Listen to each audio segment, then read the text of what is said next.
We're at 1 billion users, and of course we continue to track that, and of course we continue to grow at quite a healthy pace. What we're working toward is the next big milestone. Announcing intermediate numbers along the way is not really that important to us. We want to get to 2 billion users. That's going to take some time, and we're actively working towards that.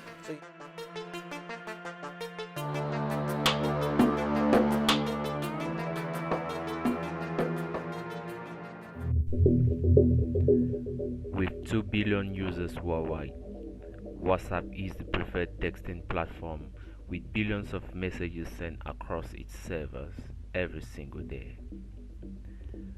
But is everyone comfortable using WhatsApp when it comes to privacy and security concerns? Such skeptics prefer using Signal, which is an alternative messaging app to WhatsApp. Signal is widely used by journalists and human rights activists for encrypted and secure private messaging. Signal is seen as a big rival to WhatsApp, and surprisingly, both apps were founded by the same person, Brian Acton. So how did Brian Acton end up founding two messaging apps that are rivals to each other?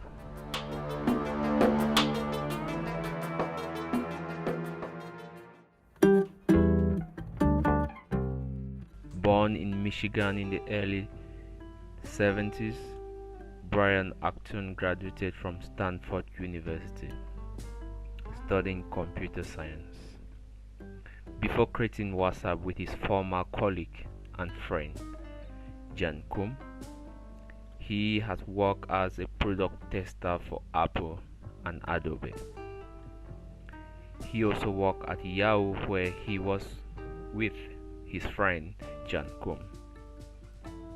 In 2007, both Brian and Jan left Yahoo and took a year traveling around South America. Both later applied to work at Facebook but were rejected. Brian was also rejected by Twitter.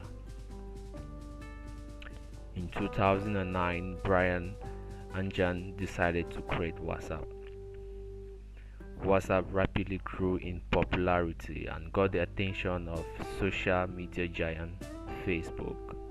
Well, so I think if you look at what we've done in the last 7 years, we've really tackled the problem of consumer messaging. Two people wanting to communicate with each other, husband and wife, boyfriend, girlfriend, two coworkers, friends, whatever it might be. And when you think back to like 2009 and 2008, the messaging systems that were around, they were kind of clunky. User had to use SMS, and it was limited in many ways. It was expensive. You only had 160 characters. You had systems like ICQ or Skype where you had to exchange usernames or pins to connect with somebody. And what we've done is we built a system on top of your address book where you don't have to jump through these hoops to communicate with people who already are in your address book. And we built it in such a way that it gives you more functionality. If your message has been delivered, if it's been read, you can have group chats, you can send media, you can share video. In 2014, Koum and Acton sold WhatsApp to Facebook for a whopping $19 billion in cash and stocks. In the purchase agreement, Brian was to continue managing WhatsApp. But just 18 months later, the promise not to share data evaporated. Facebook had initially promised Brian that it would not interfere in the data collected from users through WhatsApp. But this agreement was broken, and Facebook pushed WhatsApp to change its terms of service to give the social media network access to phone numbers of WhatsApp users, along with analytics such as what devices and operating systems people were using. In September 2017, Brian Acton left WhatsApp. Acton left over a dispute with Facebook regarding monetization of WhatsApp and also access to users' data. Acton voluntarily left $850 million in unvested options on the table. He also said that he was coerced by Facebook executives to mislead European regulators regarding Facebook's intention to merge Facebook and WhatsApp user data.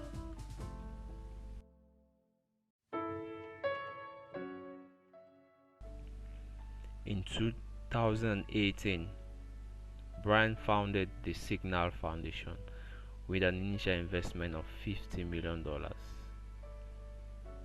At Signal, Brian puts emphasis on the privacy of its users and their data. The texting platform Signal is open source, which means it's completely transparent. Anyone in the world can look at the way the texting app functions and make sure that there is no misuse of user data in the background. Signal has been topping the App Store charts globally. Now, how is Signal scaling up to match the growth, and at what speed? We're basically all hands on deck. We've been losing a fair amount of sleep, but we've been scaling up our servers to make sure that we have enough capacity for all the users that want to use our app. And so far we've been able to manage the load. Obviously, I have a lot of experience doing this. I've been in the industry quite a while, and we're excited because the Indian country and people have really signed up quite considerably, and it's been exciting. And to see so many people and get so much feedback, and to already get tons of feature requests and things like that. I know that people are really excited to try out Signal and explore it, and it's a great opportunity for us. The company is financed through a series of grants and donations that are offered either by its users or privacy advocates across the group, eliminating the need for any kind of data collection or tracking for targeting ads. Brian enjoys being a philanthropist.